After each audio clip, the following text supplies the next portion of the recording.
Huwag natin isipin yung sarili lamang natin. Isipin natin ang kinabukasan ng Manggahan, kinabukasan ng Napigo, kinabukasan ng Pasig, kinabukasan ng Pilipinas ang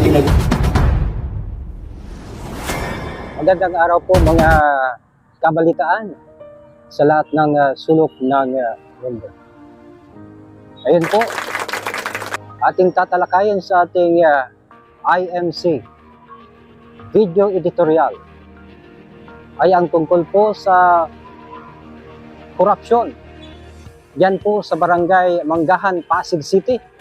Sino po ang nagsiwalat ng nasabing korupsyon diyan sa nasabing barangay?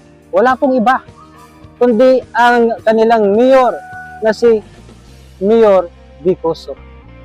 In fact, pumunta po siya sa barangay na yan para sabihin sa mga constituents diyan sa barangay na yan ang talamak na nakawan ng pira ng bayan.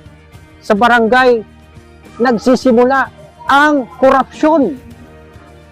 Dapat sa barangay din, dapat tapusin ang korupsyon dito sa ating bansa. Ito po ay isang kuwaran na mayor ng ating bansa. Iilan na lang po ang ganyan na mayor sa ating bansa.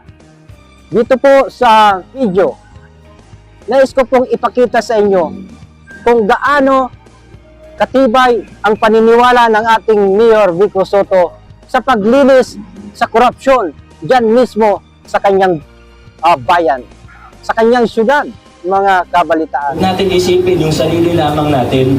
Isipin natin ang kinabukasan ng Manggahan, kinabukasan ng Napigo, kinabukasan ng Pasig, kinabukasan ng Pilipinas ang pinag-uusapan natin. Kailangan maputol na yung masasamang kalakaran na alam naman natin ay dekada-dekada nang nangyayari mula nasyonal hanggang barangay. Kailangan maputol na gawin natin ang part natin. Ngayon, ulitin ko po kung bakit ako nahuli dahil kumuha po ako ng mga, ilan lang po ito, ang dokumento ko po sa opisina patungkol sa Barangay Manggahan, siguro hanggang tuhod na. Ganun po kadami na yung nakalap natin na ebidensya. Ikinalulungkot ko po ito. Hindi ko kinatutuwa. Marami sa involved, kaibigan ko. Kung pwede lang, sana hindi ko na lang nakita. Kaso ito na to. Hindi tayo pwede magbulag-bulagan. At kaya ako po gustong banggitin ngayong umaga na ito, kukunin ko na yung pagkakataon, dalawang bagay ko. Una, kung ang bahay niyo po nanakawan, ang pulis may nahanap na suspect, hindi nyo pa gusto malaman kung sino yung suspect, kung ano yung nangyari, kung ano yung nasa investigation. Siyempre, karapatan nyo pong malaman yun. Ang pinag-uusapan natin dito, pera ng taong bayan, karapatan ng taong bayan, lalo na ng lahat ng taxpayers, na malaman kung ano ba ang nangyayari. Nasa na ba tayo sa proseso? Opo, benefit of the doubt. Innocent until proven guilty, susunod tayo sa tamang proseso, hindi natin mamadaliin. Walang railroading ang proseso na mangyayari. Titingnan ng ebidensya kung ano ang nasa batas, administrative case, civil case, criminal case, kung anong nakasaad sa batas. Mahigpit tayong susunod dito. Walang shortcut. Ang problema lang, marami nang nagtatanong. Kasi may preventive suspension po tayo inilabas. Maraming nagtatanong, kung hindi po ako magsasalita ngayon, ayoko naman sana eh. Kaso lang, kung hindi po ako magsalita ngayon, yung chismis nanganganak eh. Iba-ibang kwento yung lumalabas. Kaya, unahan ko na po, putulin na po natin yung chismis. Putulin na po natin yung iba't ibang kwento na baka manganak. At baka iba-iba na. Pagdating sa ibang bahagi ng Manggahan at ibang bahagi ng lungsod natin, baka 100% iba na yung kwento. Kaya mabuti na po, nasa video ako, sigurado may magpo-post nito, narinig nyo ng magkaharap tayo, ayoko man gawin to. may matitinding aligasyon ng korupsyon sa inyong barangay. Ito po, may ilang disbursement voucher ako. Pagamat, ito po, dala ko po yung marami kasi mahirap po sa papel. Sa cellphone ko na lang po babasahin kasi mas nakalatag na po siya. Ibigyan ko po kayo ng ilang halimbawa. Marami naman staff ng barangay dito, pati mga kagawad nandito. Sila po magsabi kung may ganito ba talaga o wala. Ilang halimbawa lang po ito, hindi pa lahat ay nakafile kasi gusto natin matibay ang kaso. Disbursement voucher, purchase of supplies for conduct various drills. Binabasa ko lang po kung paano siya nakasulat. In the amount of 548,500 pesos. Ano po yung mga various drills na ito? Kailan po siya ginawa? Wala po kaming mahanap na any proper documentation na nangyari po yung mga sinasabing drills na ito, ba't siya abot sa 519,000 pesos. Bibigyan pa ng pagkakataon para magpaliwanag ang lahat, pero ito lang po yung ilan sa mga nakita natin. Ilan lang po ito kasi abutin tayo ng gabi dito kung isa-isahin po natin sa totoo. Pangalawang disbursement voucher, payment for the purchase of BLS and first aid, amount of 589,485 pesos. Pero yung total amount na nakalagay dito, 566,423 pesos and 30 centavos. Ganun din po. Wala tayong makitang ebidensya na naganap talaga o nangyari talaga itong project na ito. Meron pa ako nakita street signages na proyekto.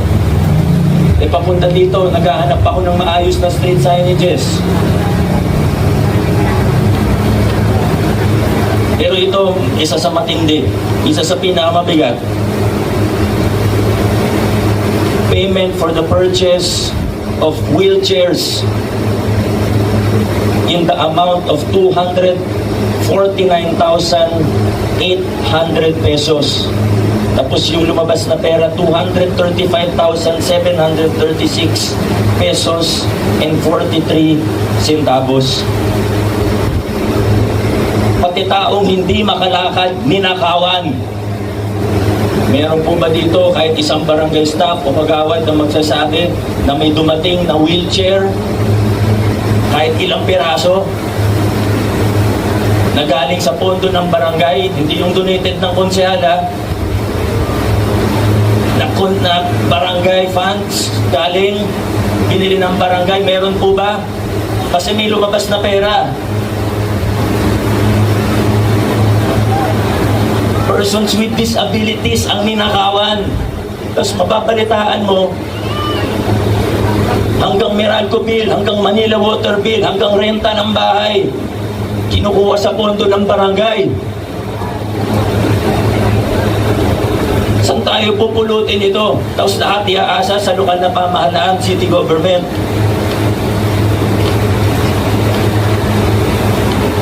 Mga kaibigan, ito po ang nangyayari sa atin. Kaya pasensya na po. Ako na po ang hihingi ng pasensya sa inyo. Habang inaantay natin na tubuan ng konsensya ang ilan dyan, na sila dapat ang humingi ng dispensa sa inyo at sila dapat ang managot at dapat sabihin nila sa tao na tatanggapin nila ang pananagutan. Yan na lang ang pwedeng maging saving grace nila. Ano pa ba? Kasi nagawa na tapos na Ngayon, huwag mo muna yung tanungin yung City Council tungkol dito dahil yung administrative aspect ay dadaan sa kanila. Hindi naman nila dapat pag-usapan to. Kami tumutulong sa case build-up. Kaya pwede ko pong i-discuss kung ano yung mga nakikita namin. Hindi po para sa kung ano, pero muli po, para alam nyo kung ano yung totoong nangyayari. Ang bigat sa puso. Lungkot na lungkot ako. Tapos, anong gagawin ko? Kayo na po mag-husga kung tama o mali. Hahayaan ba natin? Pwede ko bang hayaan? Ang dami-dami pa lang pwedeng gawin ng Barangay Manggahan. Ang laki, magkano ang annual budget ng Barangay Manggahan ngayon? 130 million pesos ang budget ng barangay ito. 130 million. Mas malaki ang budget ng Manggahan kaysa sa maraming munisipalidad at syudad sa Pilipinas. Huwag naman sana na malaking bahagi ng pondo ay ginagamit para sa politika. Ibig sabihin, pagkaibigan na alagaan, kailangan putulin na natin yung ganyang klaseng kalakaran at sistema. Kailangan pantay-pantay ang tingin sa atin. Hindi pwedeng pagkakampi ka o kung kalaban ka para tumahimik ka o para lumipat ka na, aalagaan ka para pag nagkagulo, may taga-depensa kasi sabihin, ay, hindi napakabait yan kasi laging tumutulong yan sa akin. Puti kong pera niya yung pinantutulong. Pera natin lahat yun eh. Pera niyo yan, hindi naman taga-Manggahan, hindi naman ako taga-Manggahan. Pera niyo yan. Kaya, inikayat ko po ang bawat isa. Maging mapanuri tayo. Huwag tayo basta-basta maniniwala. Marami pa rin fake news. Kailangan baguhin na natin ang mindset natin kung paano natin tinitingnan ng mga politiko at ang ating gobyerno. Ang sukatan po ng pagiging public official mula sa barangay hanggang sa nasyonal ay kung nagagampanan ba ang trabaho ng maayos at ng mahusay at ng may katapatan. Hindi pwede yung kasi mabait. Kasi mapagbigay naman. Pero yung pala, libo yung binibigay, milyon yung problema. Hindi na tayo dapat magpalogo sa ganun. Kailangan tingnan natin yung kalidad ng serbisyo, yung katapatan ng serbisyo, yung kahusayan ng serbisyo. At kung mababago po natin kung paano tayo nag-iisip at kung paano natin tinitingnan ng ating mga politiko at ang ating gobyerno, diyan na po unti-unti.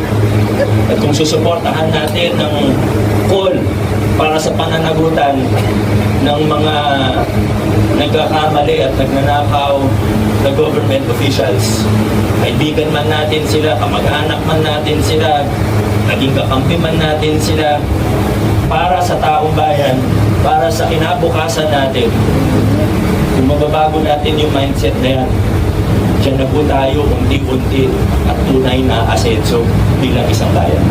Sa aking pong pag-analisa, dahil nakita ko na po ang video ito, ultimo, yung wheelchair na pinunduhan mismo ng barangay dyan sa Manggahan, ay wala pong nakitang wheelchair na project.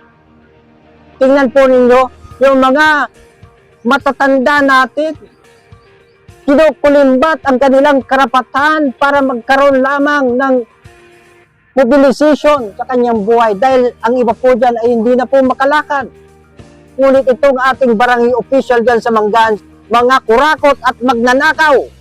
Kaya po nanggagalaiti ang ating buting Mayor Vico Soto. Mahiya naman po kayo, mga barangay official dyan sa Manggahan, Pasig City. Marami pong salamat dahil kayo po ang nag-uumpisa para at least malinis ang ating bayan. Ngayon ho, dyan po nilalagay sa ating project proposal, timeline ng implementasyon, kailan magsisimula at kailan matatapos. Katulad po ng aking alam, yung Barangay Assembly Hall, more or less 3 years na. Saan nagsimula? Alam nila kailan nagsimula, pero hindi nila alam kung kailan matatapos. Makdat. Yan ang katotohanan, mga kabalitaan. Marami pong project-funded projects ang ganyan, manananggal. Sinimulan lang, yung ulo wala, yung katapusan wala. Marami po niya. Hindi lang po sa Barangay Assembly Hall, mayroon po tayong access road. Mayroon po tayong mga solar dryer. na hindi po natatapos. Kung tapos man, hindi pa nga binibiladan, ay bitak na. Sobrang substandard mga kabalitaan. Diyan po pumapasok ang korupsyon, ang pagnanakaw mga kabalitaan. Kaya po, diyan po sa Pasig City, ako po'y humahanga sa ating mayor na siya mismo ang nagsabi na itong barangay Manggahan, Pasig ay isang pinamumunuan ng isang buwaya, isang koraptong opisyal. Siya na mismo ang nagsabi, marami akong mga documents, massive documents in fact. At kanyang sinabi sa mamamayan, bakit hindi yan masabi ng iba nating mga mayors na ang kanyang kapitan, ang kanyang mga barangay official ay magnanakaw sa ibang lugar? Bakit? Bakit kaya? Dahil sa isa lang na salita, pinagtatakpan. Ulitin natin, pinagtatakpan. Kung hindi niya pinagtatakpan, eh sana nakita niya yan dahil sa opisina niya, alam niya yung mga projects dyan, kung saan-saan, at kung kailan nagsimula at kailan matatapos. Especially yung ating Department of Interior and Local Government, dahil sila ang nagmumonitor ng mga projects ng mga barangay. Nasaan sila? Mga unghang kayo, DILG. Nasaan kayo? Nasaan yung ating COA, Commission on Audit? Pinu-audit po ninyo yan. Nasaan kayo? Wala. Kaya po ang korupsyon natin dito sa bansa natin ay interconnected po. Hindi lang isang ahensya po. Nandyan yung LGU, nandyan yung COA, nandyan po yung DILG. Marami po. Kailan may mga sinasabi ko po nga sa inyo kanina na may mga project po ang barangay na alam po nila kung kailan nagsimula, ngunit hindi po alam kung kailan matatapos. Marami na pong mga example niyan na nakatayo lang, half body, ang ganyan yan, mga several years ago, wala pa pong implementasyon, hindi pa po nabubungan, wala pa pong mga konkretong nakapalibot. Hindi po nila alam, pag tinatanong sa barangay assembly, ang sasabihin, hindi ko po alam kung kailan matatapos. So, hindi po reasonable, hindi po acceptable yung rason na yan. Dahil ikaw po ang barangay official, nandyan po sa project proposal mo kung kailan magsisimula ang pagnanakaw at kailan matatapos ang pagnanakaw ng isang project po sa barangay. Hindi po acceptable na sasabihin mo na isa kang barangay official, lalo na especially if you are a barangay captain and all of a sudden, sasabihin mo, I don't know. Hindi mo alam kung kailan matatapos? Ang totoo, hindi mo alam kung kailan matatapos ang korupsyon na yan. Ngayon po, balik po tayo kay Mayor Vico Sotto. Sa kanyang pagpunta sa Manggahan, Barangay Manggahan, Pasig City, sa kanyang lugar, para batikusin, para pagsabihan ang isang barangay official, isang kurakot, magnanakaw na barangay official, ay isang napaka-positive na ginawa niya sa buong buhay niya. Kailanman, wala pa po akong nakikitang mayor sa buong buhay ko dito po sa ating bansa ang gumawa ng ganyan. Hindi po siya traditional politicians, siya po ay napaka-husay na politiko. In fact, isa po sa pinakamagandang ginawa niya na ordinansa ay ang anti-ipal ordinance dyan po sa siyudad ng Pasig.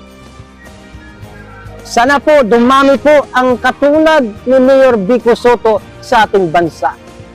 Tandaan po natin ng paggogobyerno ng ating bayan ay nagsisimula sa ating barangay. Pinakamaliit na syudad sa paggogobyerno sa ating bansa.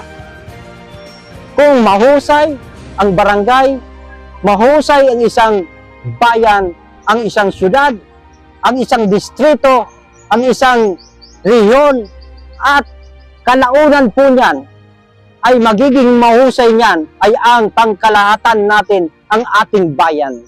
Iyan po ang napakainam nating gawin. Pinakainam na gawin ng ating mga politiko. Ilan pa kaya ang susunod, katulad ni Mayor Vico Soto, na sususpindihin ang mga ganyan na opisyal ng barangay habang umuusad ang kaso. At pagkalaunan, kapag sila ay guilty, wala na silang karapatan mamuno. At wala na rin silang karapatan to be elected as public official, in this case, a barangay official.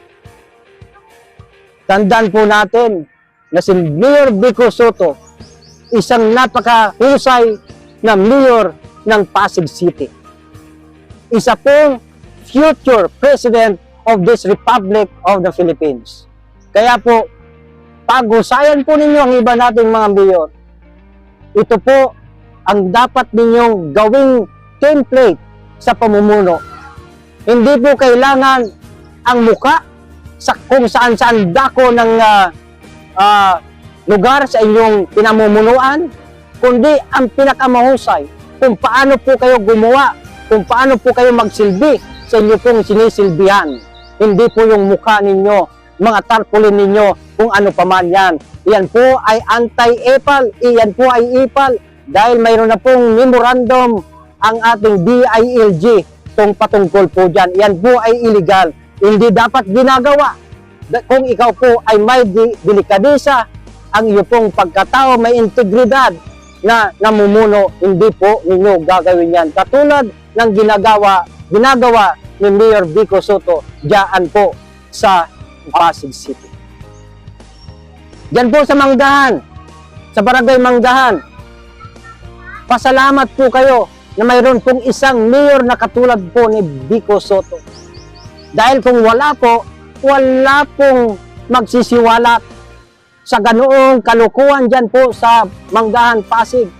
Hindi po yan masisiwalat kung hindi po siya ang mayor dyan. Takipan po ang mangyayari po dyan. Kaya po, sa inyo po dyan, sa Manggahan, Pasig City, pasalamat po kayong malaki kay Mayor Vico Soto. Palakpakan po natin ng napaka-masigabo ang kanyang pamumuno po dyan. Iyan po ang dapat, karapat-dapat at nararapat na gawin ng isang naninilbihan sa isang syudad o munisipyo sa ating bayan. Kung nais natin maalis totally ang korupsyon sa ating bayan. Marami pong salamat sa panonood sa inyo pong lahat. At marami na po kayong nanonood sa akin, libo-libo na po. Marami pong salamat sa inyo pong panonood. Sana po nakapulutan po ninyo ng aral, ng informasyon, ang ating talakayan, ang ating editorial na ito.